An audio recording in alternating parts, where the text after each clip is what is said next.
बोलो जयकारा बोल मेरे श्री गुरु महाराज की जय। सभी गुरुमुख प्रेमियों से सप्रेम जय सच्चिदानंद। हर वक्त ऐसी बातें सुनो और बोलो जिससे सतगुरु से प्रीत गहरी हो। हम स्वयं भी ऐसा ही उच्चारण करें लफ्ज़ों का, शब्दों का, और ऐसे शब्दों को सुनने का प्रयास करें। यानी ऐसी ही संगत में बैठें, ऐसी संगत में रहें जहाँ कुछ ऐसे उत्तम शब्द हमें सुनने को मिले जिससे हमारी सतगुरु से प्रीत दिन प्रतिदिन बढ़ती जाए और सतगुरु से पुकार करें, परमपिता परमेश्वर से पुकार करें कि हे प्रभु, आप ही मेरे सच्चे हितैषी हैं, क्योंकि आप त्रिकालदर्शी हैं, आप अंतर्यामी हैं। इसलिए आपकी सम्मति से कभी भी मुझे हानि नहीं पहुंच सकती।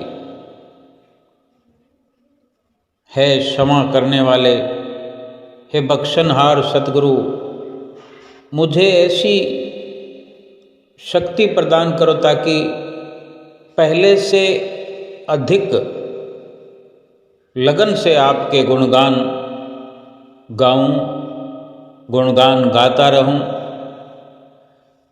और आपसे बिछुड़ी रूहों को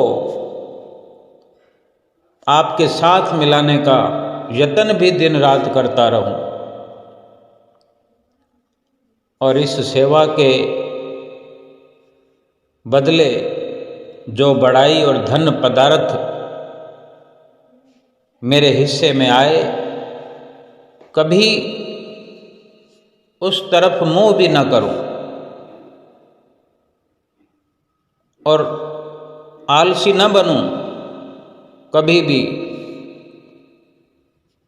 देखता हूं कि संसार में जितने भी कष्ट व क्लेश हैं सब आपकी आज्ञा का उल्लंघन करने से आते हैं। आपके वचन उनके कानों तक पहुंचाऊं जो लोग सांसारिक बातें सुनने में फिजूल समय गंवाते रहे हैं और गंवा रहे हैं और अपने मन को चंचल बनाए हुए हैं। कितनी ही आपकी पुरानी रूहें हैं जो मेरे आलस्य और लापरवाही के कारण परम सुख की खान आपसे बिछड़ी पड़ी हैं। कृपा करके आप मुझे ऐसी शक्ति प्रदान करें, ऐसा संयोग मिलाओ कि आपके पुराने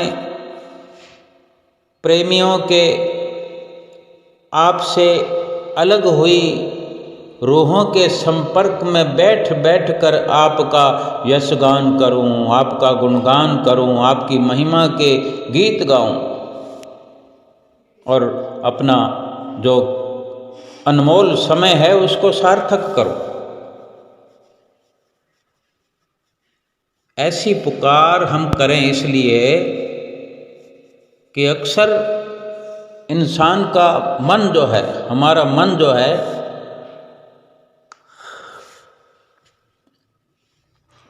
हर वक्त शिकवे शिकायतें करता रहता है। अपने दुखों का बखान करता रहता है। अपने दुख को चाहे छोटे से छोटा हो उसको बड़ा बना करके उसका गुणगान, उसका बखान करता रहता है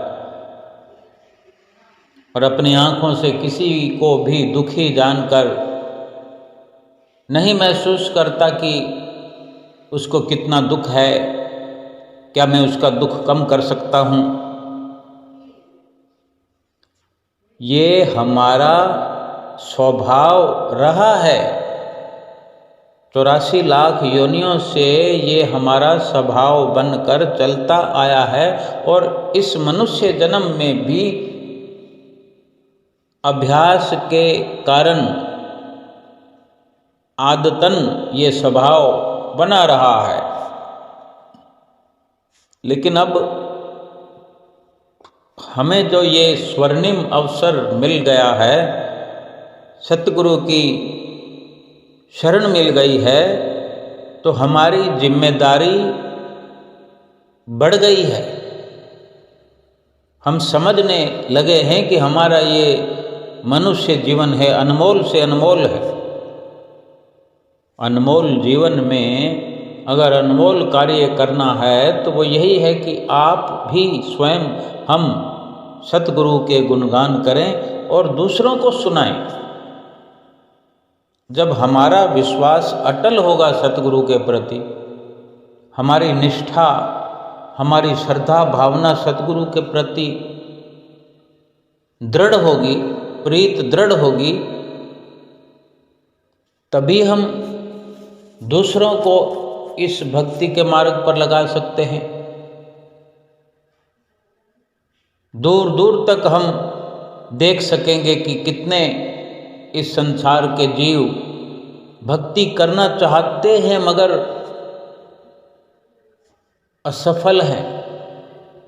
कुछ जो दूरी बनी हुई है वो हम ऐसा प्रयास कर सकते हैं सतगुरु की कृपा से कि वे सतगुरु की नज़दीकी प्राप्त करें, सतगुरु का गुण अनुवाद सुने, सतगुरु की महिमा सुने, हमारा भी भला हो, बाकी सब का भी भला हो। ऐसा कभी ना कहें कि भगवान आपने ऐसा क्यों कर दिया, ऐसा होता तो अच्छा था। हर वक्त विश्वास के घेरे में बने रहें कि भगवान सब कुछ जानते हैं कि हमारी भलाई किसमें है। इसलिए प्रभु की मौज में चलते चले जाएं।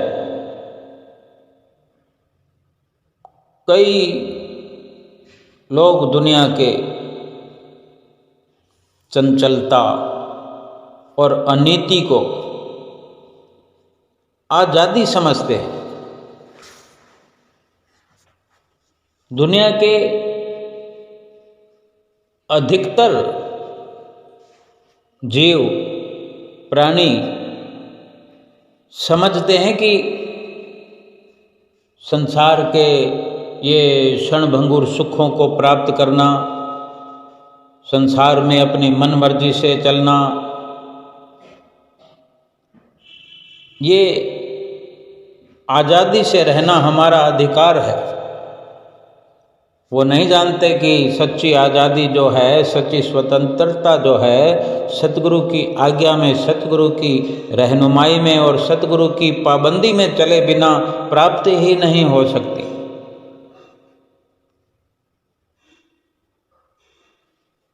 सतगुरु की आज्ञा की पालना अगर हम करते चले जाएंगे, सतगुरु की आज्ञा पर चलकर अपना जीवन व्यतीत करेंगे, तो एक एक पल हमारा खुशियों भरा होगा। जब भी हमें वक्त मिले, समय मिले, प्रयास करें कि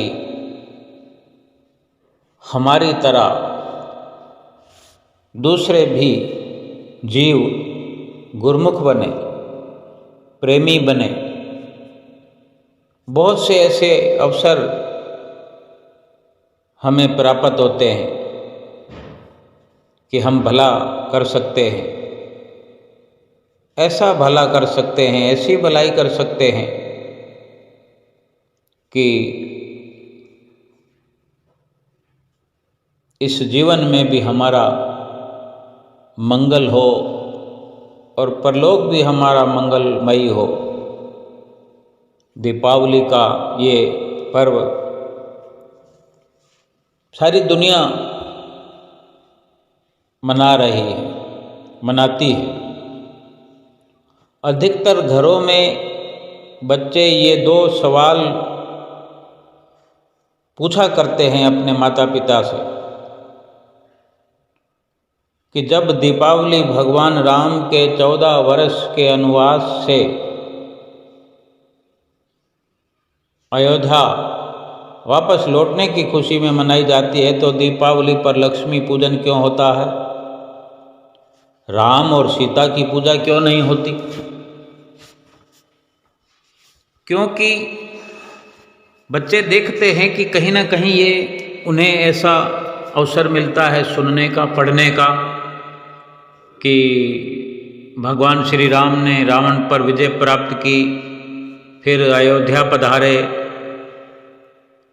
राम लक्ष्मण और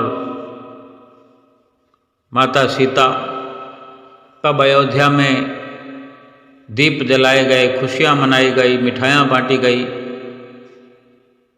दिन तो वही है, लेकिन पूजा श्री राम और सीता की जगह लक्ष्मी की हो रही है। साथ में गणेश जी की पूजा हो रही है।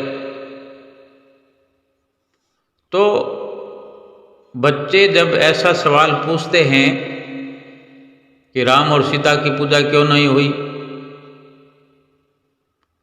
और जब लक्ष्मी जी और गणेश जी की पूजा हो रही है तो फिर विष्णु भगवान की क्यों नहीं हुई, ऐसे सवाल जब बच्चे करते हैं तो अधिकतर बच्चों को जवाब ही नहीं मिल पाता, बच्चे संतुष्ट ही नहीं हो पाते। आज की शब्दावली के अनुसार कुछ लोग, युवाओं और बच्चों के मस्तिष्क में ये एक सवाल, एक प्रश्न डाल रहे हैं, जैसे कि लक्ष्मी पूजन का औचित्य क्या है, जबकि दीपावली का उत्सव राम से जुड़ा हुआ है। अपने अपने विचार के अनुसार, लेकिन ये अपने अपने विचारों का पर्व नहीं है। कुल मिलाकर कहीं ना कहीं ठीक जवाब बच्चों को नहीं मिलना, या ठीक जवाब या ठीक समझ, ठीक ज्ञान हमें नहीं होना, सनातन धर्म और सनातन त्योहारों का कोई आपस में तारतम्य नहीं है। एक प्रकार से सनातन धर्म से आज का इंसान दूर होता जा रहा है। अपने बच्चों को सही इन प्रश्नों के उत्तर मिलने चाहिए, हमें भी पूरी जानकारी होनी चाहिए, जानकारी के अनुसार हमें भी कदम उठाना चाहिए। वास्तव में दीपावली का जो पर्व है ये दो युग, सतयुग और त्रेता युग से जुड़ा हुआ है। सतयुग में समुद्र मंथन से माता लक्ष्मी उस दिन प्रकट हुई थी। सतयुग में समुद्र मंथन से माता लक्ष्मी प्रकट हुई थी, इसलिए लक्ष्मी का पूजन होता है। भगवान राम भी त्रेता युग में इसी दिन अयोध्या लौटे थे, तो अयोध्या वासियों ने घर घर दीप जलाकर भगवान श्री राम का स्वागत किया था, इसलिए इसका नाम दीपावली है। और इस पर्व के दो नाम हैं, लक्ष्मी पूजन जो सतयुग से जुड़ा है, दूजा दीपावली जो त्रेता युग प्रभु राम और दीपों से जुड़ा है। लेकिन इसको ठीक प्रकार से हर कोई जानता नहीं है और न जानने की कोशिश करता है। इसलिए सवाल पूछने वाले बच्चों को ठीक से जवाब नहीं मिल पाता। लक्ष्मी और गणेश का आपस में क्या रिश्ता है और दीपावली पर इन दोनों की पूजा क्यों होती है? लक्ष्मी जी सागर मंथन में मिली, भगवान विष्णु ने उनसे विवाह किया और उन्हें सृष्टि की, धन और ऐश्वर्य की देवी बनाया। लक्ष्मी जी को लक्ष्मी जी ने धन बांटने के लिए कुबेर को अपने साथ रखा। कुबेर कुछ कंजूस थे, वे धन बांटते ही नहीं थे, वे खुद धन के भंडारी बनकर बैठ गए। माता लक्ष्मी जो फिर उदास हो गई, नाराज हो गई, उनकी संतानों को कृपा नहीं मिल रही थी। उन्होंने अपनी व्यथा भगवान विष्णु को बताई।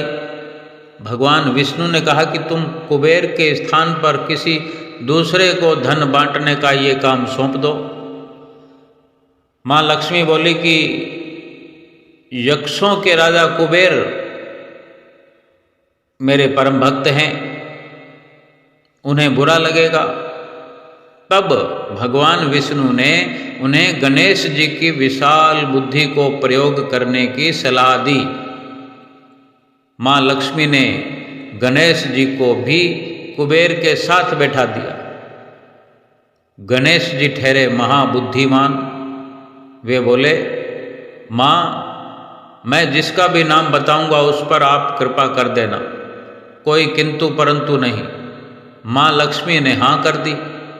अब गणेश जी लोगों के सौभाग्य के विघ्न, रुकावट को दूर कर उनके लिए धन आगमन के द्वार खोलने लगे। कुबेर भंडारी देखते रह गए। गणेश जी कुबेर के भंडार का द्वार खोलने वाले बन गए। गणेश जी की भक्तों के प्रति ममता, कृपा देख माँ लक्ष्मी ने अपने मानस पुत्र श्री गणेश को आशीर्वाद दिया कि जहाँ वे अपने पति नारायण के संग न हो, वहाँ उनका पुत्रवत गणेश उनके साथ रहे। दीपावली आती है कार्तिक अमावस्या को। भगवान विष्णु उस समय योग निद्रा में होते हैं। वे जागते हैं 11 दिन बाद देव उठनी एकादशी को। माँ लक्ष्मी को पृथ्वी भ्रमण करने आना होता है शरद पूर्णिमा से दिवाली के बीच के 15 दिनों में। इसलिए वे अपने संग ले आती हैं अपने मानस पुत्र गणेश जी को। इसलिए दिवाली को लक्ष्मी गणेश की पूजा होती है। ये कैसी विडंबना है कि देश और हिंदुओं के सबसे बड़े त्यौहार का पाठ्यक्रम में कोई विस्तृत वर्णन नहीं है, और जो वर्णन है वो अधूरा है। सभी ठीक प्रकार से अगर समझने की कोशिश करें, समझने की अगर जिज्ञासा हो तो अवश्य लाभ मिलता है। हम गुरुमुखों के जीवन में श्री गुरु महाराज जी ने हमेशा संसार से हटकर, संसार के विचारों से ऊपर उठकर, संसार से एक नई दिशा निकाल करके, एक रास्ता बना करके, भक्ति वाली राह चला करके हमारा मार्गदर्शन किया है, हमारी रहनुमाई की है और कर रहे हैं कि वास्तव में हम ये बाहर का जो भी पूजा पाठ का जितना भी आडंबर है, हम इनसे कहीं बहुत गहराई में, जो कि वास्तविकता है, अपने भीतर ही दीप जलाएं, भीतर ही पूजा करें, भीतर ही पाठ करें, भीतर की ओर हमें प्रेरित करते रहे हैं और कर रहे हैं। आज भी हमें ये समझने की विशेष जरूरत है कि भले ही संसार दुनिया अपने अपने विचारों से किसी पर्व को मनाए, लेकिन सच्चे गुरुमुख की एक विशेषता वो यही हो कि वो अपने सतगुरु के सानिध्य में, सतगुरु की रहनुमाई में हर दिन हर पल पर्व जैसा समझ करके व्यतीत करे। सतगुरु के दर्शनों का हर वक़्त पूरा पूरा हम लाभ उठाएं। सत्संग में समय मिलते ही हम पहुंचने की कोशिश करें, बैठने की कोशिश करें। किसी प्रकार की मान बढ़ाई इच्छा कामना करने के लिए सत्संग में न बैठें। सतगुरु के दर्शन किसी खास मकसद के लिए, संसारिक जरूरतों की पूर्ति के लिए करने न जाएं। यदि हम अपने सतगुरु के दर्शनों के लिए सत्संग में बैठा करेंगे तो हमें सत्संग में आने का लाभ अवश्य मिलेगा। नहीं तो फिर संसारिक कामनाओं के साथ अगर हम सत्संग में या सतगुरु के दर्शनों में पहुंचेंगे तो फिर बेकार होगा हमारा पहुंचना। सतगुरु की कृपा से ही आत्म साक्षात्कार, परमात्मा का दीदार हो सकता है। सतगुरु की कृपा की, सतगुरु की प्रसन्नता की हमें ज़रूरत है। हम समझें कि अगर हम अपने आप को बुद्धिमान समझते हैं और अपनी मर्जी से दान पुण्य तप और गहरे गहरे अभ्यास या कष्टदायक तप करके हम आत्मा का साक्षात कर सकते हैं, परमात्मा को पा सकते हैं, ये नहीं हो सकता। जिसने भी सतगुरु की कृपा प्राप्त की है, सतगुरु के आशीर्वाद को प्राप्त किया है, प्रसन्नता को प्राप्त किया है, वही ईश्वर का साक्षात्कार कर सकता है, आत्मा का साक्षात्कार कर सकता है। सतगुरु का छोटे से छोटा बिंदु भी इस संसार के कष्टों से मनुष्य को मुक्त करने में पर्याप्त है। यानी सतगुरु का छोटे से छोटा सुझाव, थोड़ी से थोड़ी कृपा भी हमारी मुक्ति का पर्याय, हमारी मुक्ति में पर्याप्त है। केवल सतगुरु की कृपा के द्वारा ही हम आध्यात्म मार्ग में लगातार रह सकते हैं लगकर, और तमाम प्रकार के बंधनों और आसक्तियों को तोड़ सकते हैं जो हमारे भीतर अहंकार भरा हुआ है।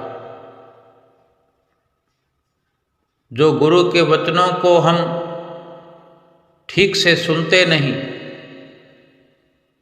तो समय जाया होता है। हमारे सतगुरु जो हैं पूर्ण हैं। हमें भी अपने आप को पूर्णता की ओर बढ़ना चाहिए। ऐसे परिपूर्ण सतगुरु को आत्म साक्षात्कार हुआ होता है, और ऐसे सतगुरु और ईश्वर में कोई फर्क नहीं होता, एक समान रूप होते हैं। हमारे सतगुरु जो हैं स्वयं परमात्मा हैं। ऐसे सतगुरु की सत्संग की, उनकी संगत की सहायता के बिना हमारे जीवन में परिवर्तन नहीं हो सकता। हमारे अहंकार को बाहर नहीं निकाला जा सकता। सतगुरु की संगत की अधिक से अधिक हमें ज़रूरत है। हम बिल्कुल भक्ति की राह में नए हैं।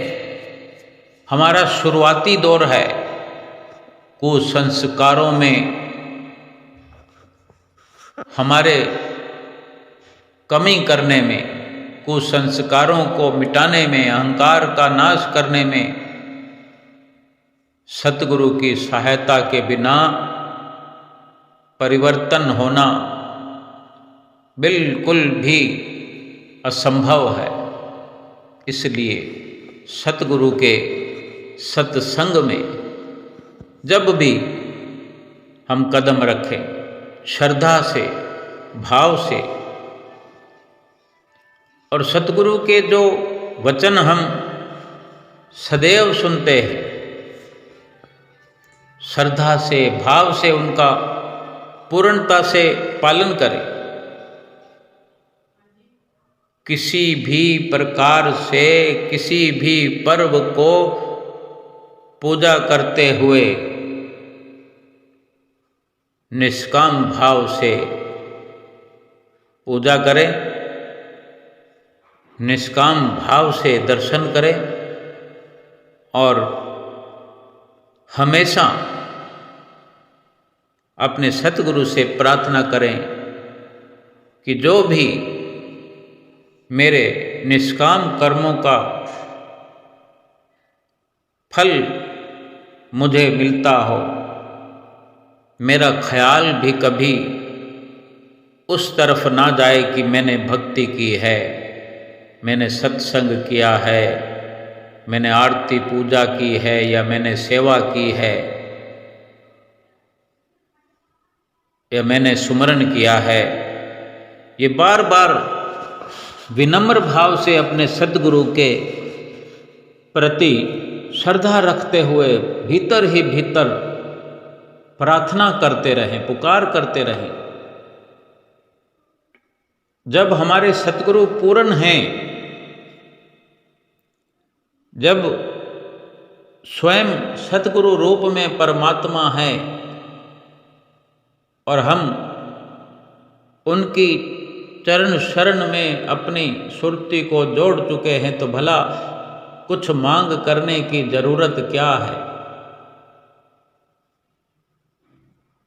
क्या वे हमें किसी भी सुख से वंचित कर सकते हैं?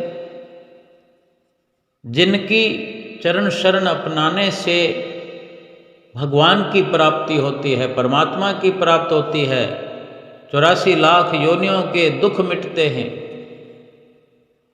काम क्रोध लोभ मोह अहंकार का समूल नाश हो जाता है, फिर सुख समृद्धि स्वयं अपने आप ही मिल जाती है। सुखों के भंडार में जहाँ हमें प्रवेश मिलता है, सुखों के भंडार का जब रास्ता खुल जाता है, मोक्ष के द्वार में हम पहुंच जाते हैं, फिर संसार की वस्तुओं की मांग क्यों करें? संसार दीपावली पर पूजा का मकसद यही समझता है कि मेरे घर में सोना चांदी धन धान्य भरपूर हो जाएगा। इसी प्रकार के मकसद को लेकर के हमें पूजा नहीं करनी। निष्काम भाव से विनम्र होकर, सरल और साधारण होकर के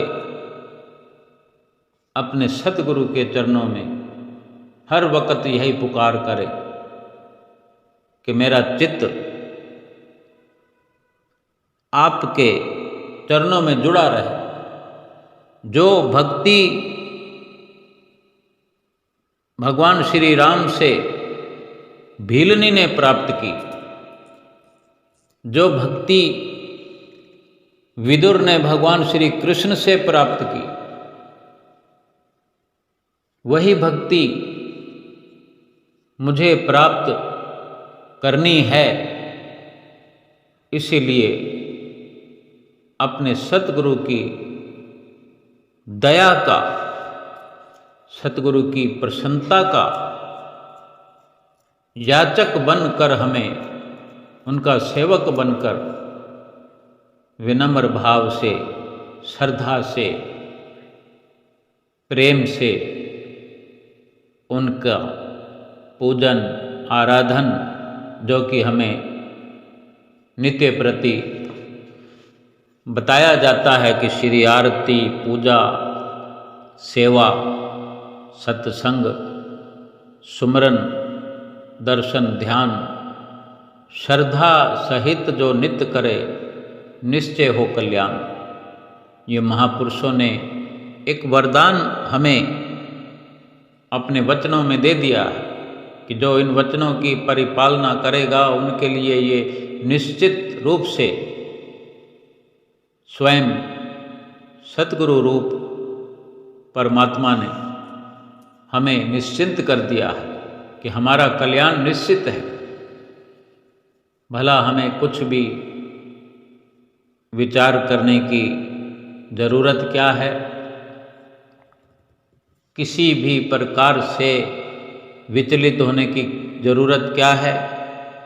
हर पल हर घड़ी सतगुरु के ध्यान में निमग्न होकर के अपनी चित्त वृत्तियों को सतगुरु के चरणों से जोड़कर, सतगुरु के ध्यान से जोड़ करके संसार में बिल्कुल निस्संदेह सतगुरु से प्रेम करते हुए पल पल करके व्यतीत करें और अपने इस लोक को, परलोक को सुहेला करें। आज के दिन की सभी गुरुमुख प्रेमियों को लाखों लाख बधाई हो। बोलो जयकारा बोल मेरे श्री गुरु महाराज की जय।